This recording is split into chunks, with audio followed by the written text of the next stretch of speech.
मिलती हैं, वो 3 प्रकार की संस्थाएं हमें क्या मिलती हैं। एक तो हमको पार्लियामेंट मिल जाता है, मान लीजिए,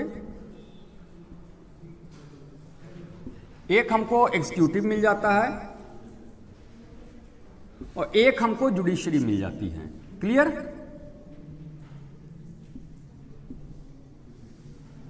अब देखिए, इन लोगों का काम एकदम बेसिकली क्लियर है। पार्लियामेंट या लेजिस्लेचर ये अपना रूल्स बनाती हैं, कानून बनाती हैं, ये एग्जीक्यूट करता है, और ये इन दोनों को ये जस्टिफाई करता है कि जो रूल्स बने हैं वो सही है या नहीं है, और जो एग्जीक्यूशन हुआ है वो अकॉर्डिंग टू रूल हुआ है या नहीं हुआ है। और इन दोनों में अगर कंट्राडिक्शन की स्थिति में आती है तो ये क्या करते हैं, जजमेंट देते हैं। यानी कि अगर आरंभ के संविधान की व्यवस्था में, यानी कि ओरिजिनल कॉन्स्टिट्यूशन में देखा जाए,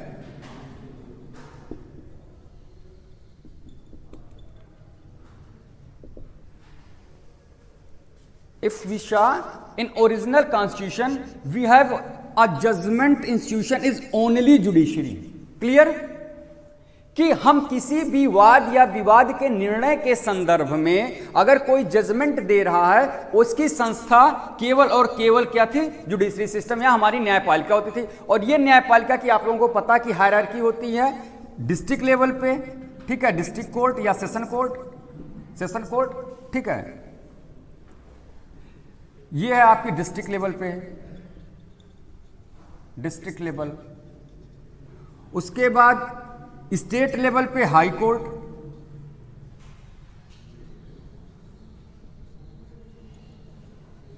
इसके बाद जो सुप्रीम कोर्ट है वो यूनियन लेवल पे है। इतनी बात क्लियर हो गई आप लोगों को? अब आप समझिए कि जब पूरे देश की जो जुडिशरी सिस्टम या डिसीजन मेकिंग या डिस्प्यूट का डिसीजन करने के लिए हमारे पास इसी एक संस्था के पास आ गया, तो जब हम डेवलपमेंट करेंगे, यानी सरकार जो इंडियन गवर्नमेंट है वो क्या है, वेलफेयर स्टेट की बात कर रहे हैं। अब आप देखिए, जो हमारा कॉन्स्टिट्यूशन क्या किया,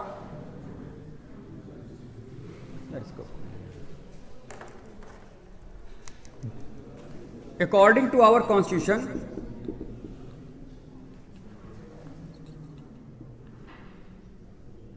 कॉन्स्टिट्यूशन ने हमें क्या वेलफेयर स्टेट का कॉन्सेप्ट दिया है। वेलफेयर स्टेट का मतलब यह हो रहा है कि जो राज्य है वो जनता के कल्याण के लिए कार्य करेगा, ठीक है। और जनता के कल्याण के लिए कार्य करने का क्या मतलब है कि वो ऐसे ऐसे संस्थाओं को, ऐसे ऐसे प्रोजेक्ट्स को लॉन्च करेगा या उसके लिए आगे बढ़ेगा जिससे हम वेलफेयर कर सकें। तो इसमें वो क्या करेगा, मान लीजिए हमको बांध बनाना है, ठीक है, तो वो सिंचाई नहर बनानी है, मान लीजिए आपको डैम बनाना है। डैम बनाने के लिए वो नहर बनाएगा तो जमीन एक्वायर करेगा आपके लिए, कोई कंपनी स्थापित करनी है तो वो जमीन एक्वायर करेगा। आपके पास फंडामेंटल राइट्स ओरिजिनल कॉन्स्टिट्यूशन में राइट टू प्रॉपर्टी भी थी, तो वो क्या हो रहा था, ओरिजिनल कॉन्स्टिट्यूशन का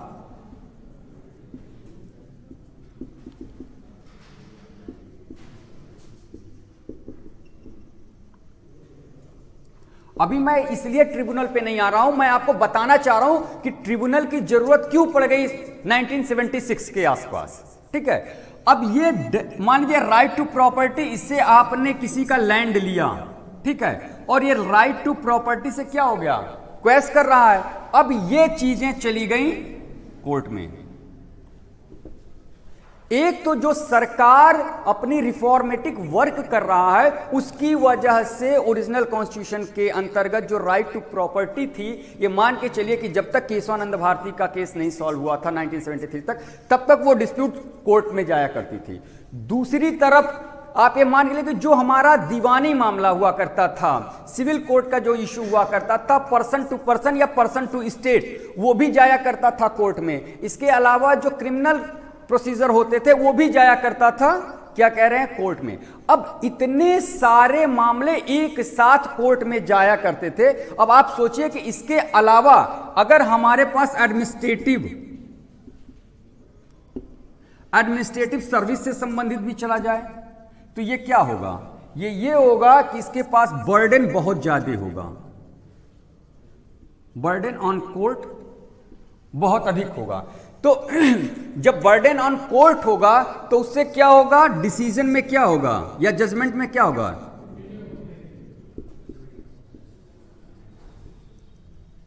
जजमेंट में डिले होगा। और आपको कहा गया है कि जस्टिस डिले का मतलब जस्टिस डिनाइड। क्लियर। दूसरी चीज, एक चीज इस वजह से कि जो जजमेंट में डिले ना हो, जस्टिस स्पीडी जस्टिस हो। जस्टिस मीन्स डिसीजन, डिसीजन किस चीज का, ऑन डिस्प्यूट।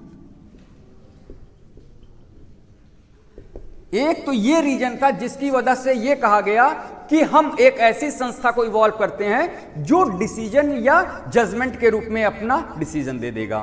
तो हम एक इस वजह से हम ट्रिब्यूनल का कॉन्सेप्ट लेके आए।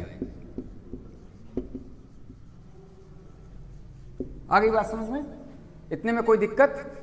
एक फिर यहां सवाल उठेगा, सवाल ये उठेगा कि मामले तो बहुत सारे बढ़ रहे थे, मैटर्स जो इंक्रीज हो रहे थे वो वैरायटी में थे, तो फिर हम एडमिनिस्ट्रेटिव मैटर के लिए ट्रिब्यूनल्स क्यों बनाए भाई, और सारे इशू के लिए हम क्यों नहीं बनाने की कोशिश की प्रारंभ में। उसका रीजन ये है कि जो हमारा एडमिनिस्ट्रेशन है वही वो टूल है जो सोशल चेंज को क्रिएट करता है।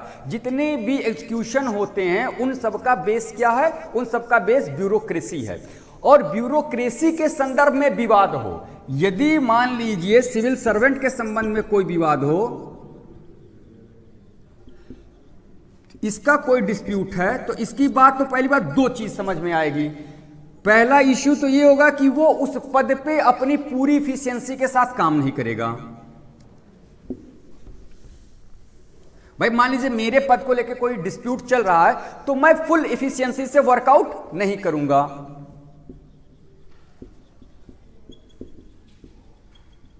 फुल इफिशियंसी से मैं वर्कआउट नहीं करूंगा। दूसरी चीज ये हो जाएगी कि हमारी क्रेडिटबिलिटी भी चली जाएगी, क्रेडिटबिलिटी लैक की स्थिति बनेगी। भाई अगर मेरे साथ कोई डिस्प्यूट हो रहा है और मैं जब डिसीजन टेक कर रहा हूं तो मेरी क्रेडिटबिलिटी यानी ब्यूरोक्रेसी की क्रेडिटबिलिटी भी वो लैक की स्थिति में आएगी। और तीसरी सबसे बड़ी बात ये होगी कि वो उस पद पे ऑफिस होल्ड कर रहा है या नहीं कर रहा है, ऑफिस होल्ड है या नहीं है, ही हैव ऑफिस होल्ड और नॉट। क्लियर इतनी। अब अगर ये तीनों की स्थिति में होगी तो जो गवर्नमेंट का वेलफेयर स्टेट का जो कंसेप्ट है या जो गवर्नमेंट का ऑब्जेक्टिव्स और एम है कि वेलफेयर स्टेट हो, क्या इनकी वजह से कंप्लीट हो पाएगी? नहीं हो पाएगी। तो एक तो स्पीडी जजमेंट आए और दूसरा हमारा वेलफेयर स्टेट का जो कॉन्सेप्ट है वो और अच्छे से इंप्लीमेंट हो। इसके लिए जरूरी है कि जिन पे भी अगर कोई डिस्प्यूट हो रहा है सिविल सर्वेंट के ऊपर तो वो तत्काल से तत्काल निराकरण कर दिया जाए, यानी कि सॉल्व कर दिया जाए।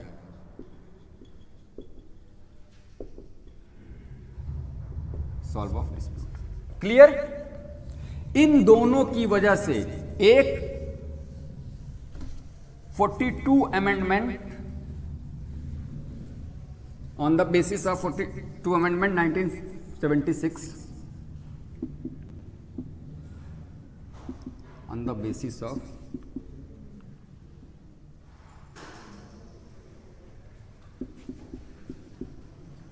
क्या वो हमारे कॉन्स्टिट्यूशन में एक नया पार्ट जोड़ा गया।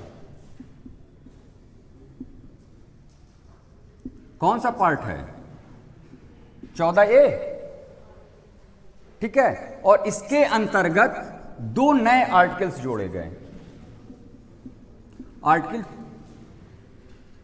323A and article 323B। Clear. Article 323A के अंतर्गत एडमिनिस्ट्रेटिव ट्रिब्यूनल,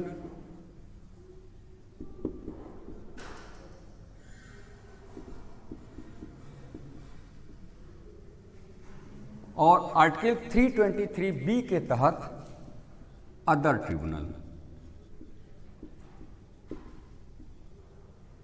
लाइक या सच एज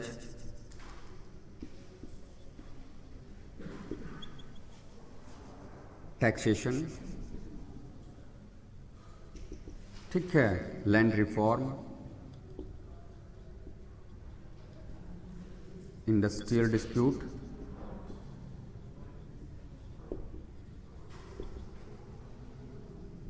बहुत सारे हैं। इसके अलावा सदन, प्रत्येक सदन जो पार्लियामेंट के जो प्रत्येक हाउस हैं या स्टेट लेजिस्लेचर के जो हाउस हैं उसके निर्वाचन संबंधी अगर कोई डिस्प्यूट हो रहा है तो कई सारे अदर लाइक सच एज ऐसे ही आपके डिस्प्यूट्स के लिए 323B के अंतर्गत अदर ट्रिब्यूनल बनाने की बात की गई।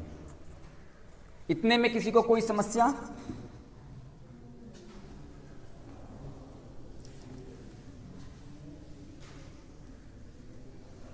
यानी कि अगर हमसे कोई ये पूछा जाए कि वाई ट्रिब्यूनल, हमें क्यों ट्रिब्यूनल चाहिए, तो पहली चीज तो speedy justice,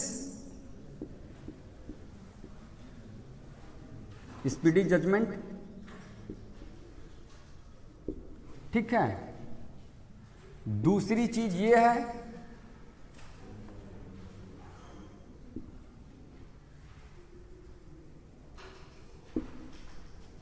civil servant working at efficient level,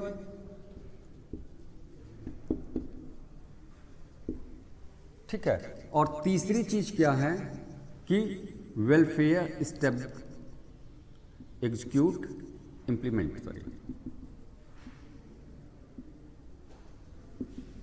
of welfare state.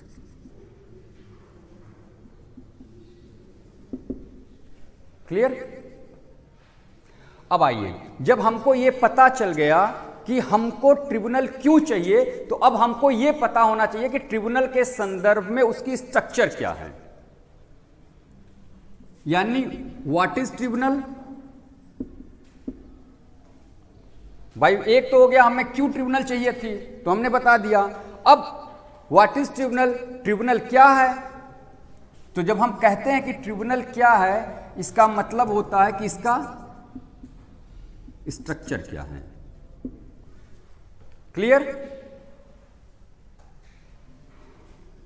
तो इसके स्ट्रक्चर देखिए, जो संविधान में कहा गया है वो एडमिनिस्ट्रेटिव ट्रिब्यूनल के संदर्भ में दो लेवल की बात की गई है। एक सेंट्रल लेवल पे सेंट्रल एडमिनिस्ट्रेटिव ट्रिब्यूनल और एक स्टेट लेवल पे स्टेट एडमिनिस्ट्रेटिव ट्रिब्यूनल। आपको पता है कि लखनऊ में स्टेट एडमिनिस्ट्रेटिव ट्रिब्यूनल में कहां जैसे वो हियरिंग होती है, या स्टेट एडमिनिस्ट्रेटिव ट्रिब्यूनल कहां पर है? आपका ये इंदिरा भवन देख रहे हैं, इंदिरा भवन के बेसमेंट में है। क्लियर? तो एक यहां पे दो लेवल की बात की गई है। आर्टिकल 323A में दो लेवल की बात की गई है। एक आपका CAT और एक है SAT, यानी कि सेंट्रल एडमिनिस्ट्रेटिव ट्रिब्यूनल।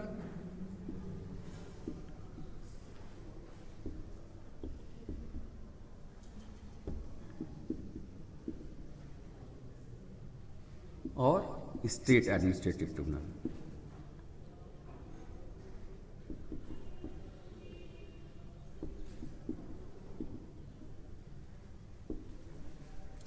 अब दोनों का लगभग स्ट्रक्चर सेम होता है, सबके स्ट्रक्चर और क्वालिफिकेशन लगभग सेम होते हैं, सिर्फ थोड़ा सा अपॉइंटमेंट के लेवल पे डिफरेंस है जो हम लोग देखेंगे इसको। अब स्ट्रक्चर में क्या है, तो सबसे पहले तो इसका एक चेयरमैन होता है। चेयरपर्सन कोई एक ही होगा, ठीक। फिर एक वाइस चेयरपर्सन होता है,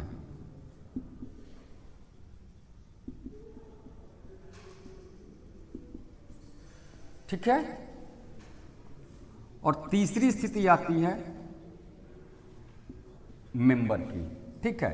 अब मेंबर में there are two type of member in central administrative tribunal और स्टेट एडमिनिस्ट्रेटिव ट्रिब्यूनल। क्लियर? एक हो गई एडमिनिस्ट्रेटिव मेंबर,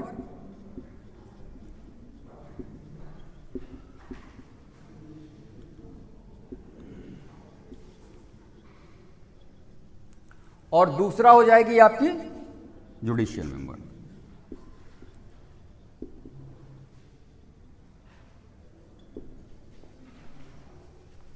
क्लियर? कोई दिक्कत?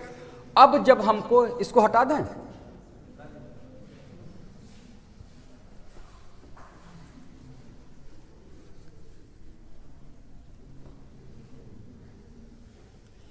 किसी को कहीं भी कोई भी चीज अगर दिक्कत हो रही होगी तो वो क्वेश्चंस पूछ लेगा, ठीक है? बताएं क्या? हिंदी में भी इसको लिख दिया करें। चलिए ठीक है, मुझे लगा अभी तक लोगों को ये लगता था कि इंग्लिश में लिख दिया कीजिए। दोनों लिख दिया करें। चलिए ठीक है, हम हिंदी का भी बोल दिया करेंगे। चलिए कोई दिक्कत नहीं, हम हिंदी और इंग्लिश दोनों का लिख दिया करेंगे, हिंदी और इंग्लिश दोनों का बोल दिया करेंगे। ओके, चलिए देखिए, ट्रिब्यूनल की हिंदी ट्रिब्यूनल ही होती है। अब हम लोग देखिए, हम लोग पढ़ रहे थे स्ट्रक्चर। स्ट्रक्चर मीन्स संरचना, संरचना मीन्स संगठक, संगठक मतलब इसका गठन कैसे होता है। क्लियर? यानी उसका स्वरूप क्या है ये हम लोग देखेंगे। अब इसके अंतर्गत स्वरूप में एक चेयरमैन होता है, अध्यक्ष जिसको आप कह सकते हैं, एक वाइस चेयरपर्सन होता है जिसको आप उपाध्यक्ष कह सकते हैं, और मेंबर होते हैं दो तरीके के, एक प्रशासनिक मेंबर यानी एडमिनिस्ट्रेटिव मेंबर और एक जुडिशियल मेंबर यानी कि न्यायिक सदस्य। क्लियर? अब हम लोग आते हैं कि जो इसके चेयरपर्सन है, जब ये हमको पता चलेगा कि चेयरपर्सन होगा, वाइस चेयरमैन पर्सन होगा और इसके सदस्य होंगे यानी मेंबर होंगे, तो कौन लोग हो सकता है? भाई हम तो हो नहीं सकते, आप तो हो नहीं सकते, आखिर कुछ सर्टेन पर्सन ही होंगे जो उसके एज ए चेयरपर्सन हो सकते हैं, एज ए वाइस चेयरपर्सन हो सकते हैं और एज ए मेंबर हो सकते हैं। तो कौन से लोग हो सकते हैं? तो उसके लिए उन्होंने क्या किया है, क्वालिफिकेशन तय किया है कि कम से कम ये क्वालिफिकेशन होना चाहिए जिससे इसके ये जो इसकी नेचर है या इसका जो संरचना स्ट्रक्चर है वो कंप्लीट हो सके। तो आप देखिए चेयरपर्सन चेयरमैन का क्या क्वालिफिकेशन है।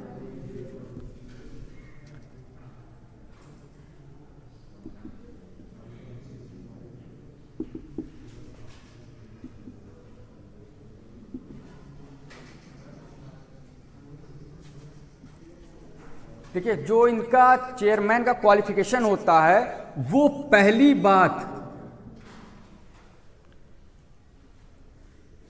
तो वो हाई कोर्ट के जज, सिटिंग जज हों। क्लियर? या रिटायर्ड हो।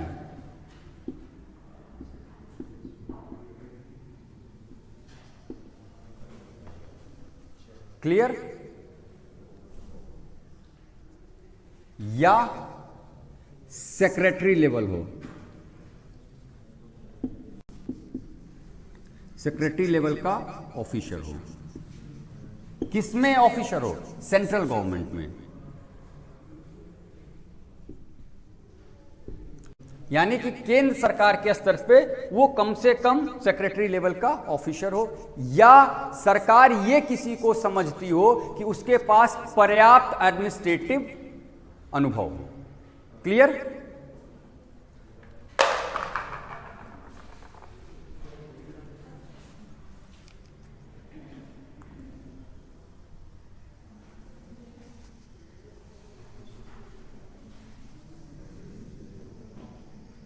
इसी तरीके से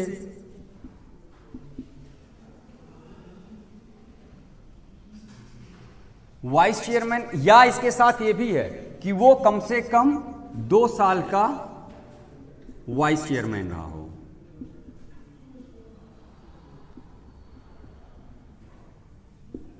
क्लियर? कि अगर वो या तो हाईकोर्ट का जज हो या रिटायर्ड जज हो, या इसी ट्रिब्यूनल के वाइस चेयरपर्सन के रूप में 2 साल के लिए वो काम कर रहे हो, या सेक्रेटरी लेवल पे ऑफिसर हो सेंट्रल लेवल पे। क्लियर? अब आप देखिए, जब एक चीज आपको यह देखना है कि वाइस चेयरपर्सन चेयरमैन बन सकता है, तो यह मान के चलिए कि इसकी भी जो योग्यता होगी वो ये तो रहेगी ही रहेगी। इतना तो क्लियर है ना कि जब ये चेयरपर्सन, इसका चेयरमैन, वाइस चेयरपर्सन चेयरमैन बन सकता है, तो जो चेयरपर्सन की योग्यता है, क्वालिफिकेशन है, वो इसकी रहेगी ही रहेगी। लेकिन इसके साथ क्या है, एक और जुड़ जाता है, यानी वो हाई कोर्ट के जज रहे हों, ऑब्लिक रिटायर्ड जज रहे हों, हाई कोर्ट रहे हों, या सेक्रेटरी लेवल पे रहे हों,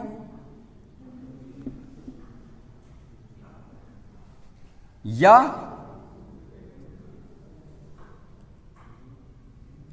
पांच साल तक एडिशनल सेक्रेटरी के रहे हों,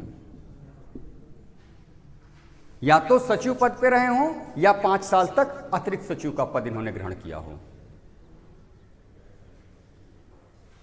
क्लियर?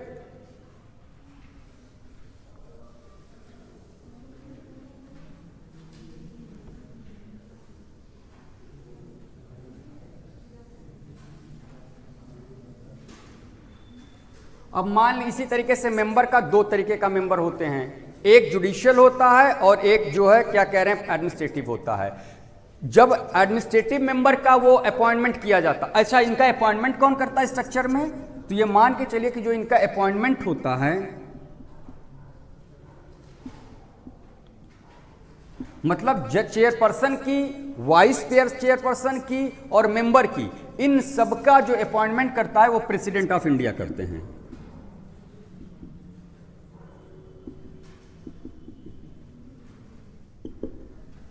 क्लियर? कोई समस्या? लेकिन यहां एक चीज ध्यान देने वाली बात है कि जब हमने मेंबर में कहा है, मान लीजिए ये आपका चेयर, हम इसलिए कैटेगराइज कर दे रहे हैं ना ताकि आप लोगों को आसानी रहे।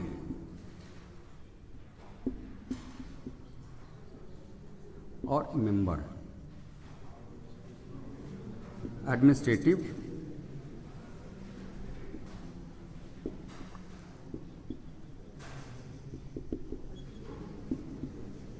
इन तीनों का अपॉइंटमेंट प्रेसिडेंट करते हैं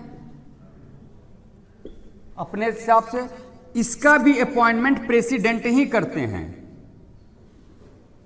लेकिन वो सीजीआई यानी चीफ जस्टिस ऑफ इंडिया से परामर्श करते हैं, कंसल्ट। ठीक है? On the basis of consult of CGI, president has appointed the judicial member in CAT CAT. Clear? अब जब आपको यह पता चल गया कि स्ट्रक्चर में अपॉइंटमेंट ये करते हैं, एक सवाल और प्रीलिम्स का जो पूछा जाता है, जिसमें आपसे गलती होने की पूरी संभावनाएं होती हैं। आप समझिए, सवाल 2 तरीके से आ सकते हैं। एक हो सकता है कि कैट का क्रिएट कौन करता है या गठन कौन करता है, कैट created / established by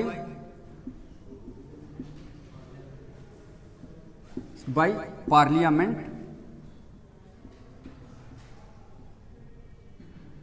ये आपको देखना, अगर एस्टेब्लिशमेंट या क्रिएटेड पूछा जाए तो पार्लियामेंट करता है। ठीक है? और इसके अंतर्गत जो अपॉइंटमेंट होता है चेयरपर्सन या वाइस चेयरपर्सन या मेंबर का अपॉइंटमेंट जो होता है वो आपके प्रेसिडेंट ऑफ इंडिया करते हैं।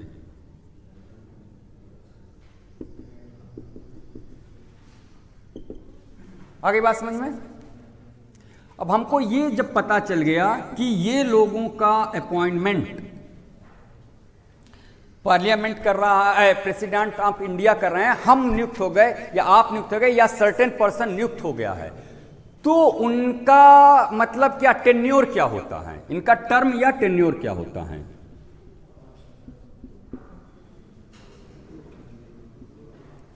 तो अगर चेयरपर्सन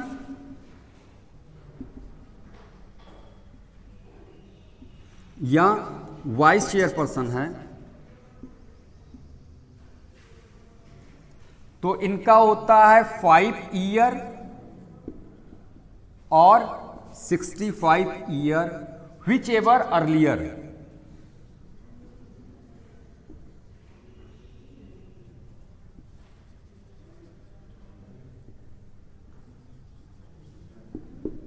विच एवर अर्लियर का मतलब होता है कि इन दोनों में से, यानी 5 साल या 65 साल में इन दोनों में से जो भी पहले हो जाए, यानी 5 ईयर और 65 ईयर विच एवर अर्लियर। मान लीजिए इसको हम ऐसे समझा दें कि मान लीजिए किसी व्यक्ति के जो अपॉइंटमेंट हुआ है वो 64 साल में हुआ है, 64 ईयर में हुआ है एज ए चेयरपर्सन, ठीक है, 64 ईयर में चेयरपर्सन हुआ है, और 64 ईयर के बाद वो 65 साल हो जाएगा 1 साल में ही, ठीक।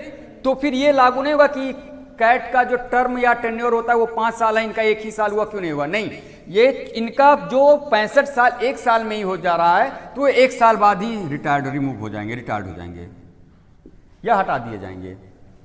क्लियर? या इसी तरीके से अगर मान लीजिए किसी का अपॉइंटमेंट 50 साल या 52 साल में हो गया है, तो फिर ये लॉजिक नहीं काम करेगा कि 65 साल इनका रिटायरमेंट उम्र हो रहा है, 52 5 57 यानी 52 + 5 = 57 ईयर में ही इनको क्यों रिटायरमेंट दे दी जा रही है। इनका होगा कि इनका 5 ईयर कंप्लीट हो चुका है। इट मींस क्या है, इन दोनों में से 5 ईयर और 65 year which ever earlier they have term. Okay, ये हो गई चेयरपर्सन और वाइस चेयरपर्सन की। तो मेंबर की क्या है, मेंबर चाहे वो जुडिशियल हो चाहे वो एडमिनिस्ट्रेटिव हो, इन दोनों का जो टर्म है वो सेम लगभग वैसे है, 5 ईयर और 62 year which ever earlier. Clear? कोई डाउट?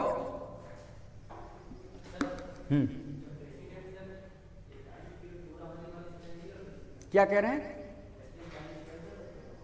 अब प्रेसिडेंट टाइम एक्सटेंड कर दे या ना कर दे, इस संदर्भ में आपका कॉन्स्टिट्यूशन चुप है, ठीक है। और इस संदर्भ में प्रेसिडेंट को यह भी नहीं कहा गया है कि वो ना करे, और यह भी नहीं कहा गया है कि वो कर दे। तो इट्स टोटली डिपेंड ऑन, क्या कहते हैं, लॉ, रीजन ऑफ प्रेसिडेंट। वो प्रेसिडेंट के विवेक पे ये निर्भर करेगा कि वो टर्न करता है या सेकंड टेन्योर देता है। ऐसा नहीं है कि किसी भी पर्सन को सेकंड टेन्योर देने के लिए प्रेसिडेंट को मना किया गया है, या कोई ऐसा भी प्रोविजन कर दिया गया हो कि नहीं नहीं आप जो एक बार हो जाएगा वो दोबारा पुनः होगा। तो दोनों की स्थिति ऐसी नहीं है, ठीक है। और कुछ?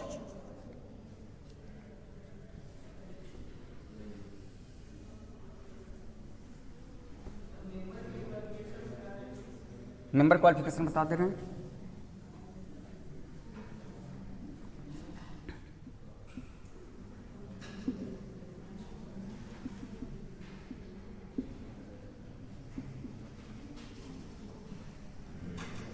देखिए, जो मेंबर की क्वालिफिकेशन है जुडिशियल मेंबर के लिए, तो वो हाई कोर्ट या हाई कोर्ट में जज हों या रिटायर्ड जज रहे हों, ठीक है, या केंद्रीय विधि सेवा, अगर जुडिशियल मेंबर हैं, इसके 2 मेंबर है ना जुडिशियल के,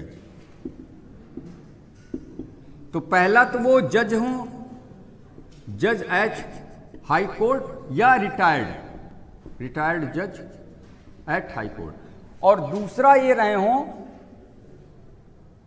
कि वो सेंट्रल लॉ ऑफिसर, केंद्रीय विधि सेवा सेंट्रल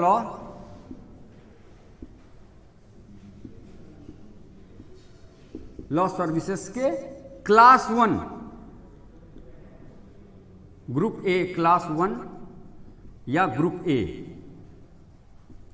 के अधिकारी रहे हों,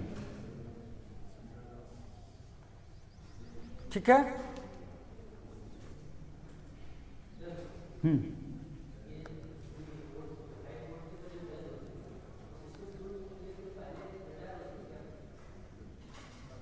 यहां 2 चीज कहा गया हो कि या तो वो हो या तो नहीं हो। अगर नहीं, रिटायरमेंट 62 से पहले नहीं होते हैं तो नहीं बनेंगे, उन्होंने एक ऑप्शन दे दिया है। लेकिन अगर वो सिटिंग हैं, अगर वो सिटिंग है तो वो 55 में भी हो सकते हैं, 54 में भी हो सकते हैं, 57 में हो सकते हैं, और यहां से कैट से हटते हैं तो फिर वो अपना वहां टेन्योर पूरा कर सकते हैं। कोई कोई तो ऐसे भी हो सकता है कि मान लीजिए हों या रहे हों, मान लीजिए हमने 55 साल में ही वहां से रिजाइन कर दिया हो, भाई इस बात की भी तो संभावनाएं हैं। लेकिन जब 62 हो जाएगा तब तो कोई मतलब ही नहीं होगा। ठीक,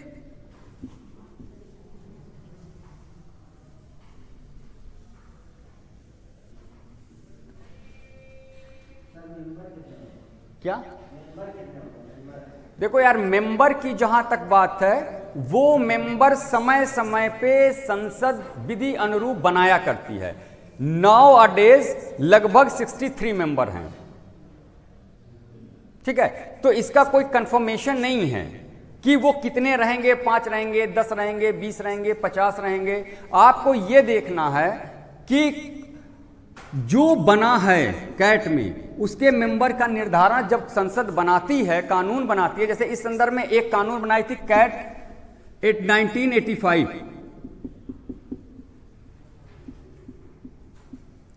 सेंट्रल एडमिनिस्ट्रेटिव ट्रिब्यूनल अधिनियम 1985। इसके अंतर्गत ही पहली बार 1985 में कैट का गठन किया गया था।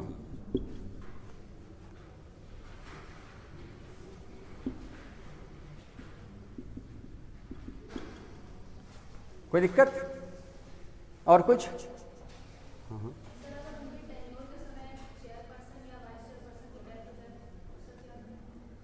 अब इस संदर्भ में तो कॉन्स्टिट्यूशन चुप है। इस संदर्भ में जो हमारा कॉन्स्टिट्यूशन है वो चुप होता है। अब मान लीजिए टेन्योर, तो ऐसा तो है नहीं कि मान लीजिए जैसे चेयरपर्सन के डेथ हो जाती है तो वाइस चेयरपर्सन को कर लेना चाहिए, बट कोई क्लियर कट नहीं है। और मेंबर की डेथ हो जाती है तो मेंबर तो ऐसा नहीं कि एक ही 2 मेंबर रहते हैं, कई मेंबर रहते हैं, उनकी जगह पे फिर नया अपॉइंटमेंट प्रेसिडेंट करेगा, और नहीं तो उतने ही मेंबर से काम चलाना पड़ेगा इनको। ठीक है, एक्चुअली जो ये डेथ की बातें होती हैं ये उन पोस्ट के लिए ज्यादा होती हैं जिन पोस्ट से पूरी की पूरी सिस्टम गवर्न करती है, जैसे प्रेसिडेंट, जैसे प्राइम मिनिस्टर, जैसे आपके सीजीआई। इन अब जैसे मान लीजिए जैसे कोई डिस्ट्रिक्ट मजिस्ट्रेट है तो हैंडओवर हो जाता है, चार्ज सरकार चार्ज हैंडओवर कर देती है किसी ना किसी को। लेकिन इन तीनों की एक अलग प्रोसीजर होती है, सीजीआई का अलग प्रोसीजर होता है, या प्रेसिडेंट का अलग प्रोसीजर होता है, या क्या कह रहे हैं आपके प्राइम मिनिस्टर का अलग प्रोसीजर होता है। तो उसके अकॉर्डिंग चीजें होती हैं, क्योंकि ये सारे ऐसे ऑफिस हैं जो 1 सेकंड के लिए भी वैकेंट नहीं हो सकते। तो इन लोगों के लिए कॉन्स्टिट्यूशन, प्रेसिडेंट के कॉन्स्टिट्यूशन के लिए में तो कॉन्स्टिट्यूशन में प्रोविजन किया गया है कि अगर प्रेसिडेंट की डेथ होती है या प्रेसिडेंट इनएक्टिव हो जाते हैं तो एट वंस जो है जो हमारा वाइस प्रेसिडेंट होगा वो काम को हैंडओवर कर लेगा। यहां भी स्थिति यही बनेगी कि अगर चेयरपर्सन का कोई डेथ होता है या हैंडओवर हो जाता, कुछ भी हो जाता है, इनकैपेबल हो जाता है, तो वाइस चेयरपर्सन उसी डेट को अगर नहीं अपॉइंटमेंट हो पा रहा है तो वो काम को हैंडल करेगा। वाइस चेयरपर्सन का एक्चुअली बात ही इसीलिए की जाती है कि in absence of chairperson vice chairperson should hold his office. ठीक है,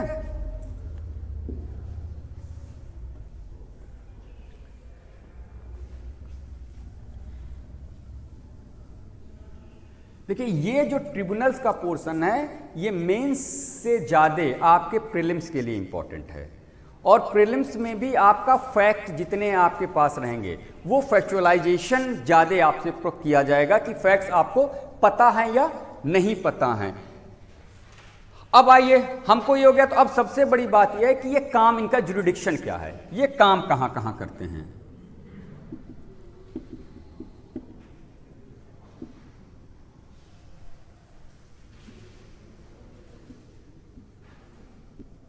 सबसे पहले जो इनका काम है वो जो भी सेंट्रल लेवल पे जो कैट का जो काम है वो केंद्रीय स्तर पे जो अखिल भारतीय सेवाएं, 2 तरीके की सेवाएं होती हैं केंद्रीय स्तर पे। एक तो होती हैं all India services, Akhil Bharatiya सेवाएं, और दूसरी होती हैं सेंट्रल सर्विसेज। भारत में ऑल इंडिया सर्विसेज कितनी हैं? 3। कौन कौन? IAS, IPS, IFS means forest service.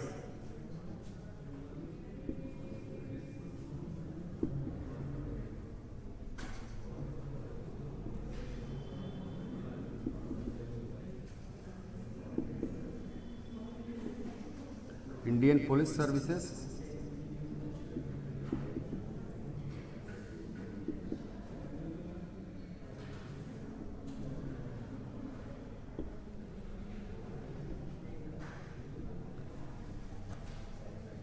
ये जो ऑल इंडिया सर्विसेज का गठन कैसे होता है, ये खुद में एक क्वेश्चन बनता है। मुझे लगता है कि हर 2 साल या 1 साल बाद, 3 साल बाद इस चीज को पूछ लिया जाता है कि ऑल इंडिया सर्विसेज या अखिल भारतीय सेवाएं कैसे क्रिएट की जाती हैं या उसका क्या प्रोविजन है, कॉन्स्टिट्यूशन में कैसे इसका क्या प्रोविजन है।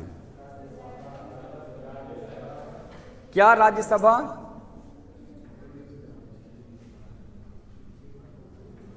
आर्टिकल कौन सी है? आर्टिकल 312। आर्टिकल 312 के अंतर्गत ऑल इंडिया सर्विसेज के लिए गठन की जाती है। इसके लिए राज्यसभा अपनी विशेष बहुमत से एक प्रस्ताव पारित करे। जैसे मान लीजिए कह दिया जाए कि टैक्सेशन इस समय सेंट्रल सर्विसेज है, इनकम टैक्स सेंट्रल सर्विसेज है, या आईएफएस या इंडियन एजुकेशन सर्विसेज या इंडियन मेडिकल सर्विसेज, ये मान लीजिए सेंट्रल सर्विसेज हैं, कोई भी एक है। अगर हमको इनको ऑल इंडिया सर्विसेज के रूप में कन्वर्ट करना है या बदलना है तो राज्यसभा अपने विशेष बहुमत से, यानी विशेष बहुमत मतलब राज्यसभा 2/3 बहुमत से,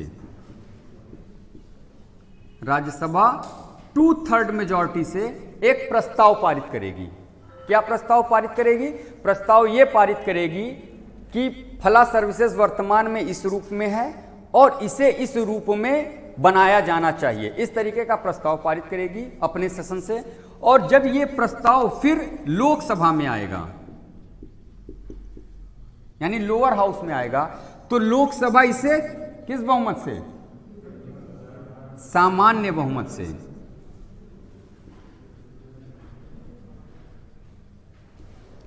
सामान्य बहुमत से सहमत पारित कर दे तो वो सेवा आपकी अखिल भारतीय सेवाएं हो जाएंगी। राज्यसभा को केवल 2 ऐसे इश्यू हैं जिसपे सुपरमेसी मिली है लोकसभा पर, बाकी पे तो लोकसभा की सुपरमेसी है राज्यसभा पे। 2 ऐसे इश्यू हैं जिसपे राज्यसभा को लोकसभा पे सुपरमेसी मिली है। पहला आपकी अखिल भारतीय सेवाएं हैं, ठीक है, और दूसरा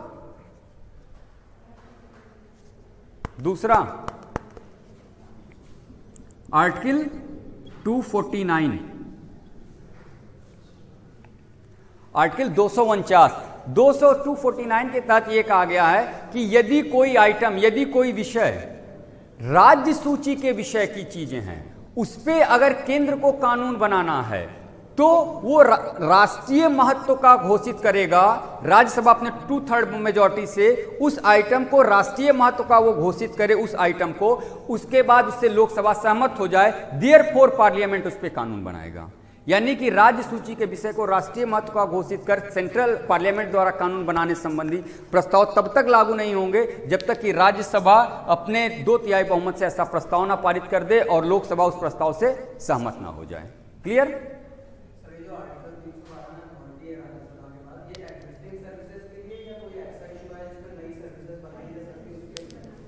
देखिए, ये जो इनके पास है अभी तो एग्जिस्टिंग के लिए ही है। अब जब अखिल भारतीय, नहीं सुनिए मेरी बात, अखिल भारतीय सेवाएं के रूप में तो नए के ही रूप में ही है, लेकिन वो अखिल भारतीय सेवाएं अभी रूप से कोई ना कोई सेंट्रल क्या कहते हैं सर्विसेज या स्टेट सर्विसेज के रूप में एग्जिस्ट करनी चाहिए। मुझे लगता है कि इस समय लगभग सारी सर्विसेज तो एग्जिस्ट करती ही हैं।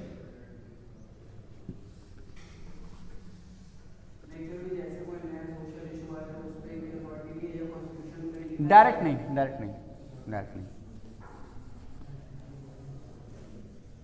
और ये आप मान के चलिए कि ऐसा नहीं कि राज्यसभा के पास अथॉरिटी है। समझिए, राज्यसभा केवल ऐसा करेगा, इस प्रस्ताव को जब पारित कर देगा तो फिर कानून बनेगी उस संदर्भ में। राज्यसभा के पास केवल इनिशियल पावर है इस चीज को। सिर्फ ये नहीं हो सकता कि सेंट्रल सीधे बना दे, पार्लियामेंट सीधे बना दे। जैसे आज का संदर्भ में ले लीजिए, मान लीजिए वर्तमान सरकार या पिछले मान लीजिए इंदिरा गांधी की सरकार या राजीव गांधी की सरकार या वर्तमान में भारत सरकार के पास अगर लोकसभा में आपके पास फुल मेजॉरिटी है, क्लियर, राज्यसभा में आपके पास मेजॉरिटी नहीं है, और आप ये चाह रहे हैं कि टैक्सेशन को या आईआरएस को, इंडियन रेवेन्यू सर्विसेज को आपका अखिल ऑल इंडिया सर्विसेज बनानी है। जब ऑल इंडिया सर्विसेज आप बनाएंगे तो ये हो सकता है आप पार्लियामेंट से पास करा लीजिए, पार्लियामेंट से पास आपने संसद लोकसभा में पास करा लिया, और राज्यसभा में आपके पास सामान्य बहुमत भी है। सामान्य बहुमत मतलब उपस्थित एवं मत देने वालों का बहुमत, कि मान लीजिए 100 मेंबर आपके पास हैं, 100 मेंबर हैं, इस 100 मेंबर में अगर मान लीजिए 75 भी आ गए, 75 भी आ गए तो इसका बहुमत, या 90 भी आ गए तो इसका बहुमत, 46 मेंबर हो जाएंगे। लेकिन जब 2/3 मेजॉरिटी की बात आएगी तो 2/3 कितनी होगी, 2/3 मतलब मिनिमम 66 सदस्य होने चाहिए, 66.6 शायद, तो 67,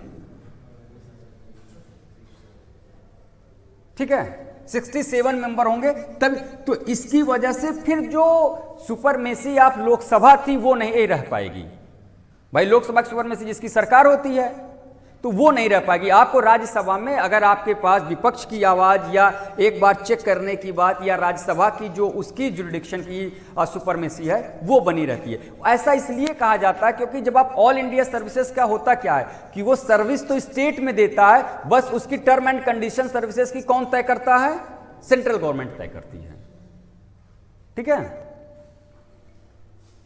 तो भारत में ऐसा क्यों किया गया, भारत में ऐसा इसलिए क्यों किया गया क्योंकि भारत यूनियन है या फेडरल स्ट्रक्चर को लेकर है।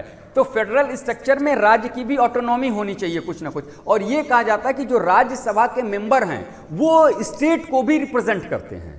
लोकसभा के मेंबर स्टेट को नहीं बल्कि कॉन्स्टिट्यूंसी को रिप्रेजेंट करते हैं, कि लखनऊ का मेंबर है तो वो लखनऊ का रिप्रेजेंट करेगा, त्रिवेंद्रम का है तो त्रिवेंद्रम का करेगा। लेकिन चूंकि राज्यसभा के मेंबरों का जो क्या कहते हैं सिलेक्शन होता है या निर्वाचन इलेक्शन होता है वो राज्य विधानसभा के मेंबर करते हैं, द्वारा की जाती है, तो वो as a representative of state भी होता है, कि वो संसद में राज्यों का भी as a member of legislature तो है ही है, लेकिन एज ए क्या कहते हैं रिप्रेजेंटेटिव ऑफ दैट स्टेट भी होता है। तो इसलिए कहा जाता है कि ये जो ऑल इंडिया सर्विसेज स्टेट में वर्क कर रहा है और सेंट्रल उसकी टर्म एंड कंडीशन कर रहा है, तो राज्यों की भी अप्रिसिएशन है या राज्यों की भी सहमति थ्रू राज्यसभा के मेंबर के लिए मान ली जाती है।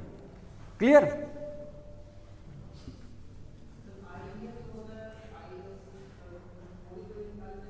क्या कह रहे हैं?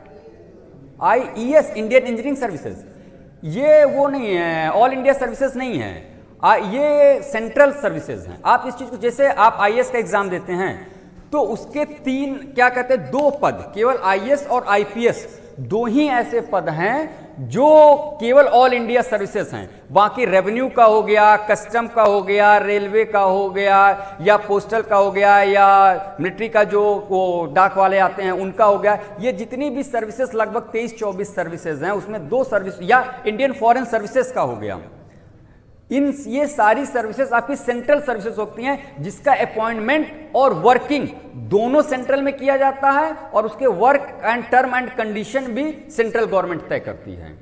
इसीलिए आप देखिए कि जो ऑल इंडिया सर्विसेज में होता है उस पर जो नियंत्रण होता है वो सेंट्रल का भी होता है। क्लियर?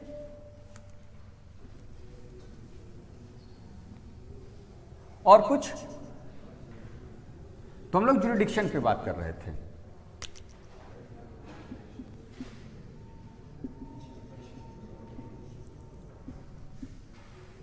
देखिए इसमें क्या है कि वो सेंट्रल सर्विसेज से हो, यानी कि सेंट्रल सर्विस, या आपका क्या कहते हैं ऑल इंडिया सर्विस हो।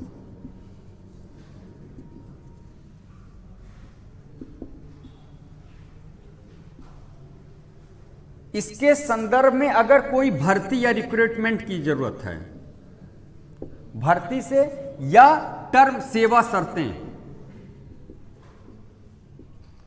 इन दोनों से संबंधित अगर कोई विवाद है तो कैट में जाएगा। याद रखिएगा, हो सकता है आपसे दे दे कि निम्न में से कौन सा कैट के जुडिक्शन के अंतर्गत आता है। पहला, सेवा संबंधी विवाद, दूसरा भर्ती संबंधी विवाद, तीसरा ट्रांसफर संबंधी विवाद, चौथा विकल्प 1 और 2, अगला 1 2 3, अगला केवल 1, अगला जो है केवल 3।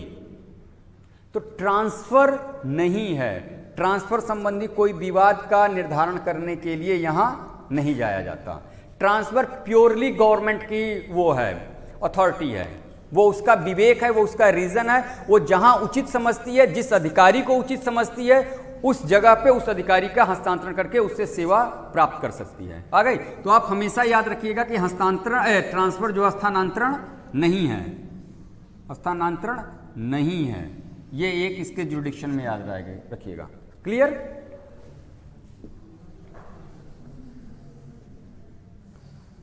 इसके अलावा क्या इसके जुडिक्शन में नहीं है? तो जो मिलिट्री संबंधित ऑफिसर्स हैं, जो सैन्य बल है, मिलिट्री फोर्सेस,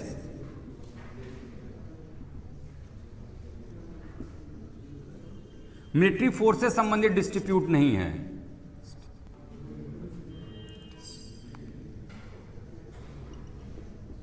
ठीक है, इसके जुडिक्शन में मिलिट्री संदर्भित डिस्प्यूट नहीं है।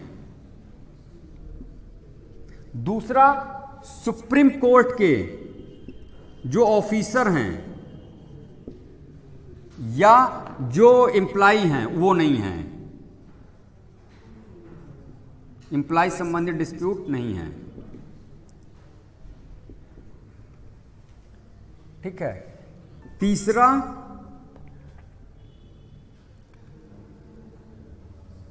जो पार्लियामेंट है,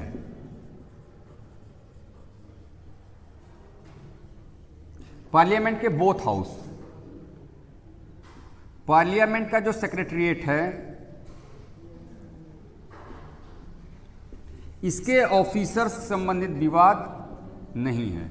यानी कि जो लोकसभा के सचिवालय या राज्यसभा का जो सचिवालय है, उनसे संबंधित किसी अधिकारी के संबंध में अगर कोई डिस्प्यूट आता है तो वो डिस्प्यूट इनके जुडिक्शन में नहीं आएगा।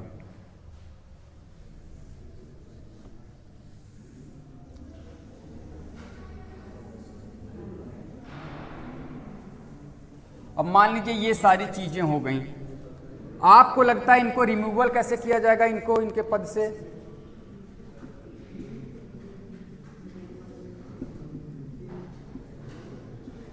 तो एक तो जनरल तरीका है रिमूवल का, आपको पता है कि 65(5) या 62(5), क्लियर, अपने आप वो रिमूव हो जाएंगे। दूसरा तरीका ये है कि वो रेजिग्नेशन दे दें। ठीक है, तो प्रेसिडेंट को वो रेजिग्नेशन दे सकते हैं,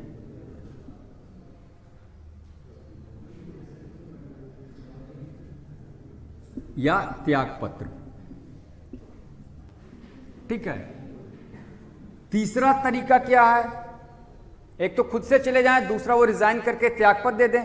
तीसरा ये है कि यदि उन पे साबित कदाचार आता है, साबित कदाचार का मतलब जैसे करप्शन में वो इन्वॉल्व होते हैं, या मान लीजिए उन पे कोई चार्जेस इस तरीके का लगता है, या अक्षमता हो जाए, इनकैपेबल हो जाए, मानसिक स्थिति उनकी ठीक ना हो, या वो इस संदर्भ में अपने कार्य करने के योग्य ना हो, तो साबित ऑन द बेसिस ऑफ साबित कदाचार एंड अक्षमता, इनकैपेबिलिटी के बेस्ड पे प्रेसिडेंट इनको हटाएगा।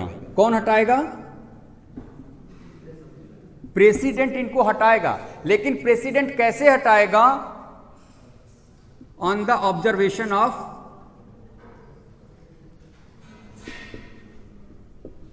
Supreme Court. जब उस व्यक्ति की संदर्भ में जो आरोप लगे हैं, उस आरोप का ऑब्जर्वेशन सुप्रीम कोर्ट कर लेगा, उसकी रिपोर्ट के आधार पे प्रेसिडेंट इनको रिमूव करेगा। क्लियर?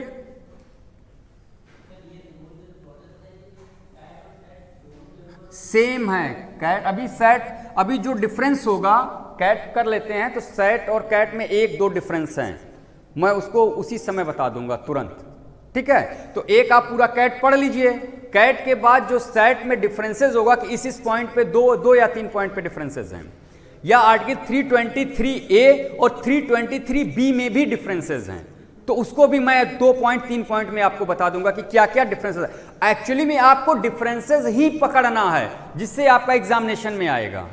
ठीक है, रिमूवल हो गया, जुरिडिक्शन हो गया, अपॉइंटमेंट हो गया, स्ट्रक्चर हो गया, रोल हो गया, पावर इनका या जो इनका स्टेटस है वो स्टेटस हाई कोर्ट के समान है। इनको पावर के अंतर्गत देखिए इनको क्या क्या पावर है। पहला पावर तो वो हाई कोर्ट के समान स्थिति रखते हैं।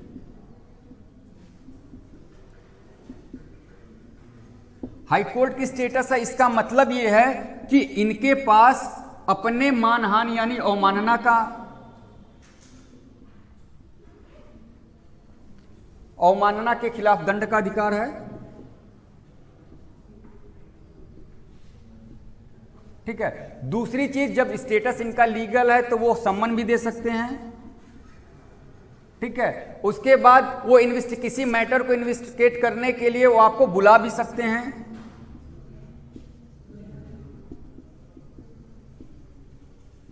या फाइल देख सकते हैं। ठीक है,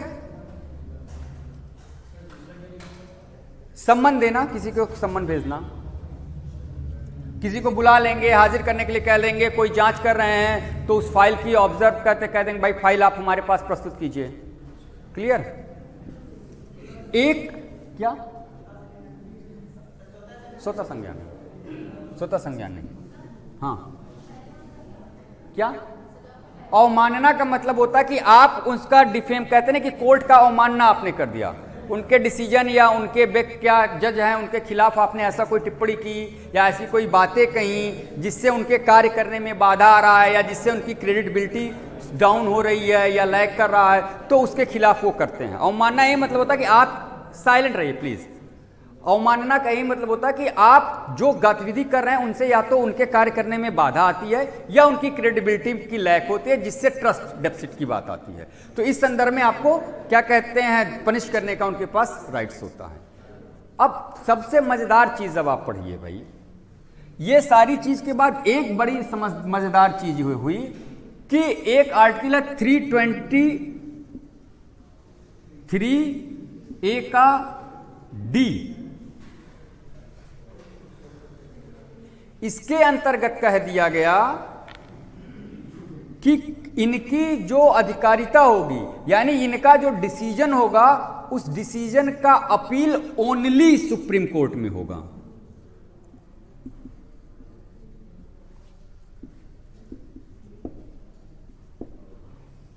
ओनली अपील इन सुप्रीम कोर्ट। इसका मतलब यह हो गया कि हाई कोर्ट की जुडिडिक्शन से यह बाहर हो गया।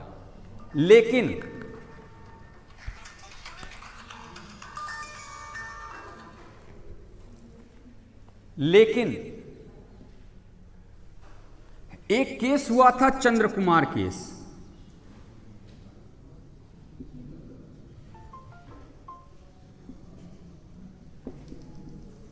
(1997) में। चंद्र कुमार केस 1997 में यह कह दिया गया, डिसीजन ने सुप्रीम कोर्ट में था, सुप्रीम कोर्ट में हुआ था। सुप्रीम कोर्ट का ये जो डिसीजन आया कि कैट के द्वारा दिए गए निर्णयों का केवल और केवल अपील सुप्रीम कोर्ट में ही नहीं होगा, बल्कि कैट के द्वारा दिए गए निर्णयों का जो अपील होगा वो हाई कोर्ट में भी आएगा। यानी हाई कोर्ट की जुरिडिक्शन फिर से बहाल कर दी गई। 85 टू 97 के बीच का जो काल है, जो समय है, टाइम पीरियड है, उस समय हाई कोर्ट की जो जुरिडिक्शन था वो कैट के डिसीजन पे नहीं था,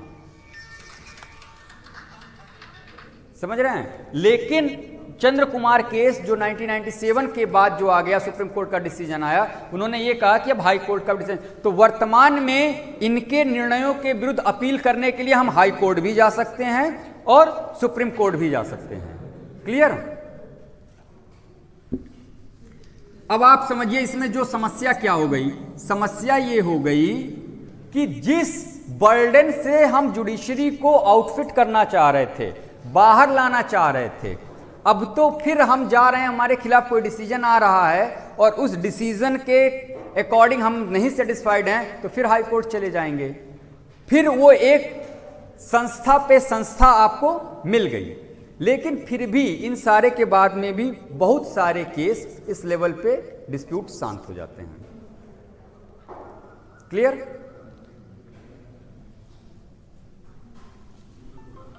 इसमें एक चीज और आपको देखना है,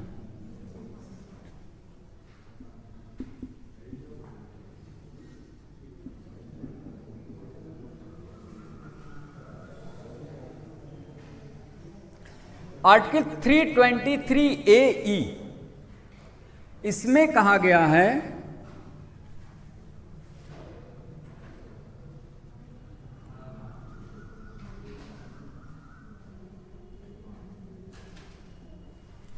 कि संसद से जो निर्वाचन होगा, कोर्ट पार्लियामेंट जो है एक ऐसा ट्रिब्यूनल बना सकती है जो संसद के सदस्यों या विधानसभा के सदस्यों के निर्वाचन संबंधी विवाद को सुलझाए।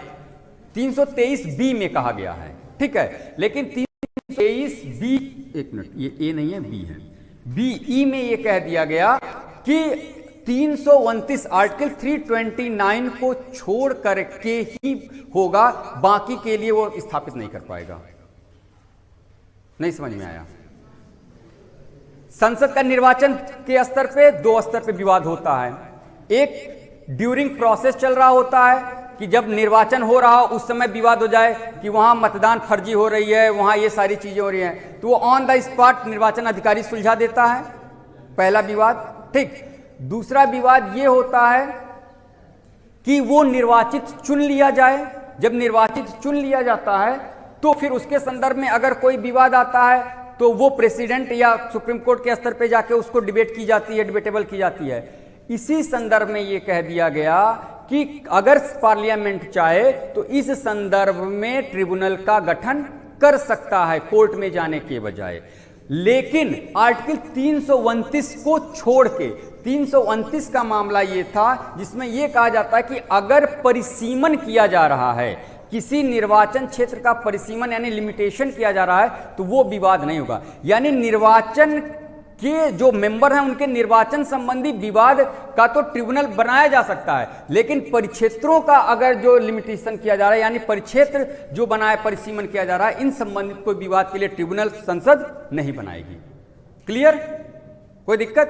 अगर आपके पास दो टर्म याद रखना है कि पार्लियामेंट के पास ऐसे कोई राइट्स नहीं है जो किसी निर्वाचन क्षेत्र यानी कि कॉन्स्टिट्यूएंसी की लिमिटेशन से संबंधित कोई विवाद आती है, यानी कॉन्स्टिट्यूएंसी लिमिटेशन होगी तो उसके पास अथॉरिटी नहीं है। लेकिन अगर निर्वाचन संबंधी कोई विवाद आती है तो उसके पास ये अथॉरिटी है कि वो जब चाहे तब ट्रिब्यूनल बना दे। क्लियर? अब आइए सेट,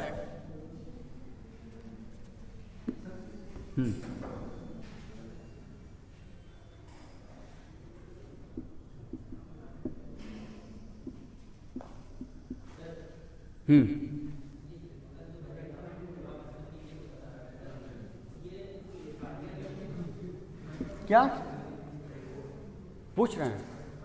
बोलो।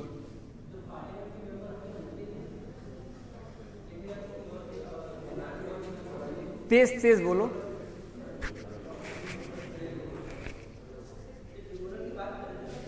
हाँ हाँ,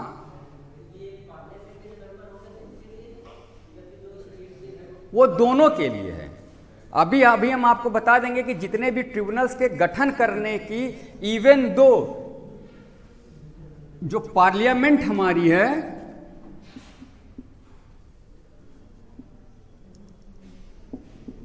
जो ट्रिब्यूनल गठन करती है उसके, चाहे वो सेंट्रल लेवल पे हो, कैट हो, चाहे वो स्टेट लेवल पे हो, सेट हो, चाहे वो लोकल बॉडी से रिलेटेड हो,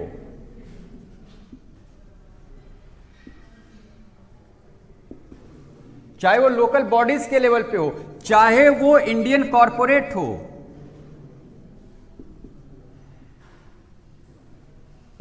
इन सारे जगह पे जो ट्रिब्यूनल के एस्टेब्लिशमेंट करने का राइट्स पार्लियामेंट को है। अब आप इस बात को कंफ्यूज मत करिएगा कि जो स्टेट लेवल पे ट्रिब्यूनल का गठन होता है वो स्टेट लेजिस्लेचर करती है, बिल्कुल नहीं, बिल्कुल नहीं, वो पार्लियामेंट करेगी, ठीक है। इवन दो अगर लोकल बॉडी से संबंधित नगर पालिका, नगर पंचायत से संबंधित भी किसी सर्विस से संबंधित अगर ट्रिब्यूनल का गठन करती है तो उसका राइट्स भी पार्लियामेंट के पास है, तब तक जब तक वो डेलीगेट ना कर दे। तो अभी तक उसने डेलीगेट नहीं किया, यानी कि लोकल बॉडी से संबंधित भी अगर ट्रिब्यूनल का कोई गठन करता है तो वो पार्लियामेंट करेगा, ठीक है। कोई दिक्कत क्या क्या कितनी होती है? देखिए कितनी होती है वो तो समय समय पे निर्धारित होता है, लेकिन आप ये मान के चलिए कि कुछ स्टेट का ज्वाइंट भी बनाया जा सकता है। जैसे एक तो मान लीजिए कैट एकमात्र हायरार्की नहीं होती, एक मिनट सुन लीजिए मेरी बात, सुन लीजिए, कैट की हायरार्की नहीं होती, एक ही कैट है जो दिल्ली में है, इसकी अलग अलग बेंच बैठती है। जैसे यहां इलाहाबाद में है, यूपी में, यूपी और उत्तराखंड का इलाहाबाद में है। किसकी? दिल्ली में बता तो रहा हूं, एक बेंच जो जैसे भारत का सुप्रीम कोर्ट क्या है, केवल दिल्ली में है। आर्टिकल 30 में यह कहा गया कि सुप्रीम कोर्ट चाहे तो अपनी बेंचेस अलग जगह भी बना ले, वहां भी सुनवाई कर ले। उसका एग्जाम्पल आप यहां के कोर्ट से समझ लीजिए। उत्तर प्रदेश का हाई कोर्ट कहां पर है? इलाहाबाद। लखनऊ में क्या है? उसकी बेंच है। क्लियर? बेंच में हायरार्की उस रूप में नहीं मानी जाती। अब यह नहीं हो सकता कि इलाहाबाद के हाई कोर्ट का स्टेटस और लखनऊ के हाई कोर्ट के स्टेटस में कोई हायरार्की हो, ठीक है। यहां इनकी बेंच है, यानी दोनों इक्वल काम कर रहे हैं, चूंकि डिस्टेंस अधिक है इसलिए वहां कर रहे हैं। इसी तरीके से कैट का जो हेड ऑफिस है वो दिल्ली है। अब चूंकि कोई साउथ का, कोई नॉर्थ का, कोई ईस्ट का, कोई वेस्ट का, सबको दिल्ली आने में प्रॉब्लम होगी, इसलिए मान लीजिए यूपी के संदर्भ में यूपी और उत्तराखंड को मिला के इलाहाबाद में कर दिया, इलाहाबाद में बना दिया गया है कैट का एडमिनिस्ट्रेशन। क्लियर? इसी तरीके से राजस्थान का जोधपुर में कर दिया गया है। तो अब कितने हैं, कैसे हैं, वो समय समय पे बदलता है, वो आप अपडेट हो लेंगे। क्या क्या सर्किट सेटिंग? कैट में सर्किट सेटिंग का जो कॉन्सेप्ट होता है कि सर्किट मतलब ऐसे ही तो होता, बैठता ही है, सारे जो मेंबर्स होते हैं इक्वल बेसिस पे बैठते हैं, पहली चीज। दूसरी चीज, यहां कोई जरूरी नहीं कि आप हायर लॉयर को आप वो करें, हायर करें, आप खुद भी अपनी बातों को कर सकते हैं इक्वल स्टेटस को लेकर के, ठीक है।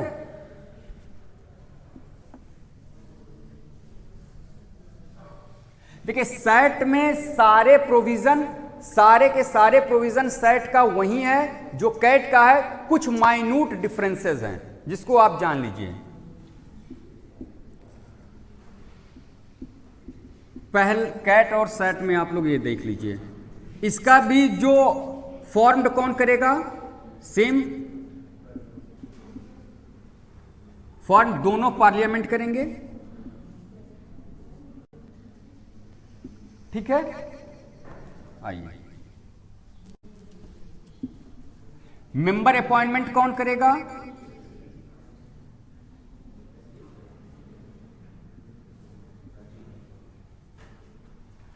प्रेसिडेंट ही करेगा। लेकिन जब वो सैट का मेंबर यहां करेगा प्रेसिडेंट, तो कंसल्ट करेगा किससे? उस स्टेट के गवर्नर से।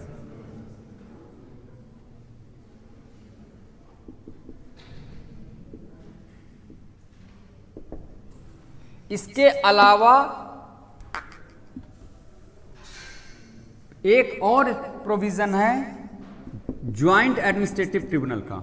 ये भी, इसका भी जो फॉर्म्ड होगा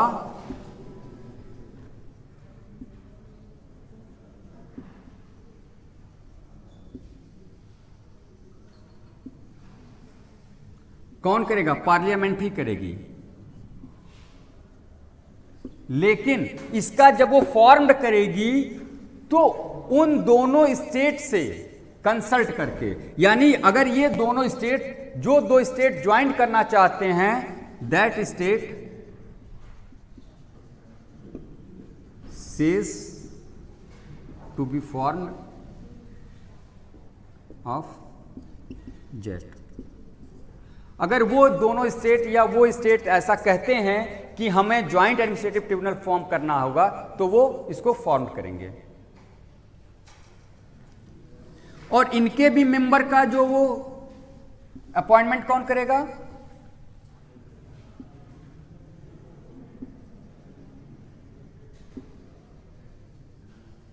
प्रेसिडेंट ही करेगा, ठीक है। और इनका भी गवर्नर से कंसल्ट करेगा, और इनका उन दोनों स्टेट के गवर्नर से कंसल्ट करेगा।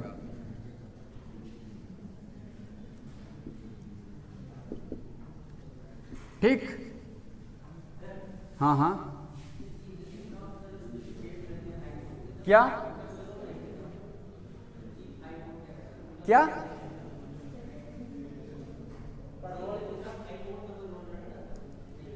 किसमें? हाई कोर्ट का कोई रोल नहीं है, कोई रोल नहीं है हाई कोर्ट का। वो उसके क्वालिफिकेशन की जो चीजें हैं सो हैं, हाई कोर्ट का कोई रोल नहीं है यहां पे, ठीक है। रिमूवल में सुप्रीम कोर्ट का ही, वही मैं आ रहा हूं इस पे, जो रिमूवल है इसका, सॉरी क्वालिफिकेशन,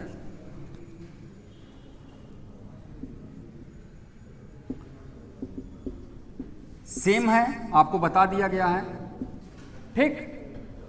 मेंबर का जो होता है, जो कैट के मेंबर का है वहीं सेट के मेंबर का है, वहीं जेट के मेंबर का है।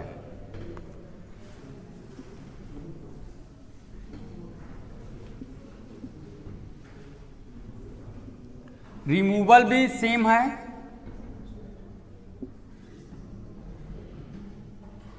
ठीक।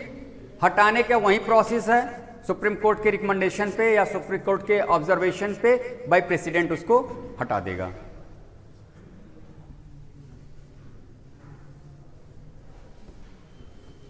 क्लियर? अब मुझे लगता है आर्टिकल 323A जो 42 अमेंडमेंट 1976 से एड ऑन हुआ था आवर कॉन्स्टिट्यूशन में, तो मुझे लगता है कि ये आप लोगों को समझ में आ गई है। क्लियर? इसके बाद आता है 323B, पार्लियामेंट फॉर्म कर सकती है अदर एडमिनिस्ट्रेटिव, अदर ट्रिब्यूनल्स भी।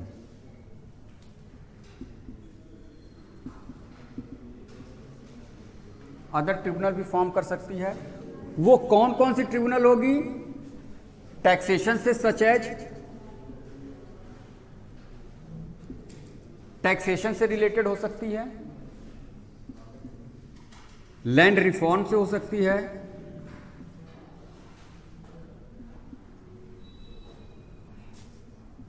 इंडस्ट्रियल ऑब्लिक लेबर डिस्प्यूट से हो सकती है,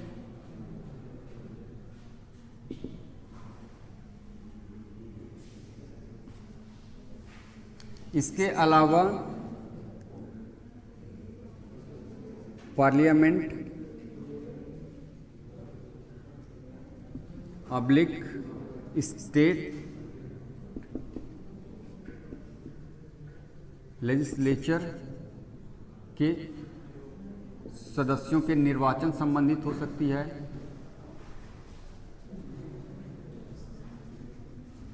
इसके अलावा किराएदारी संबंधी, सीलिंग,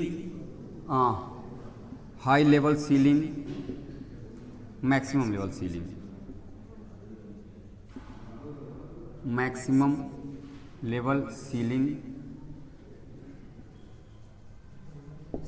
इन सारे सच जैसे दो एक और हैं देख लीजिएगा। इन सारे रिलेटेड से संबंध में जो ट्रिब्यूनल है वो फॉर्म करेगा। कौन फॉर्म करेगा ट्रिब्यूनल? पार्लियामेंट।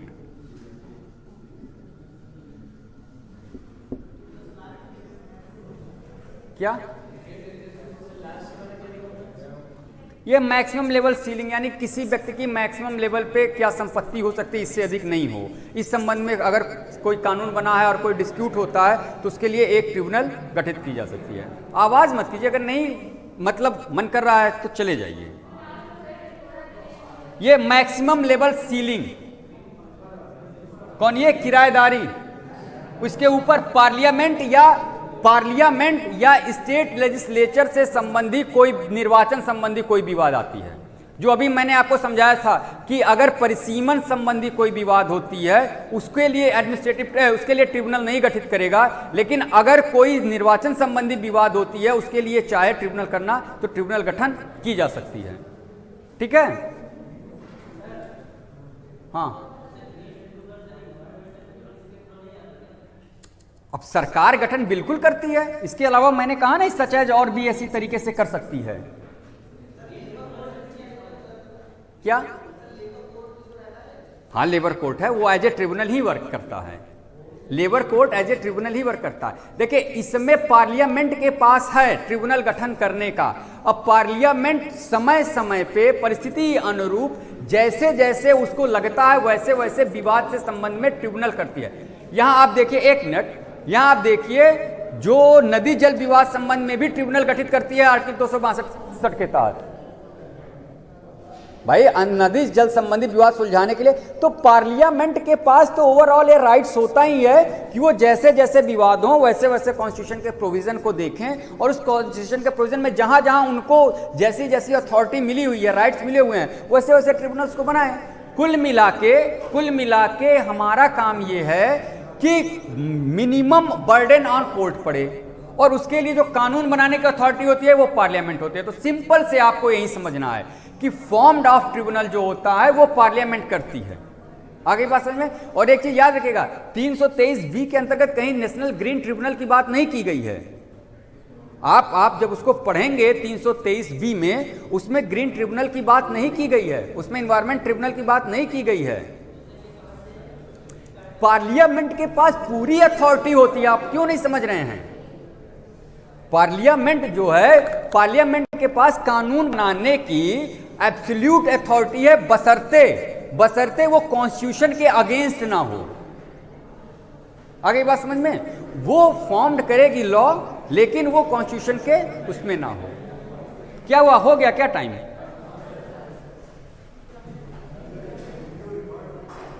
अभी तो रह गया था जैसे इसमें।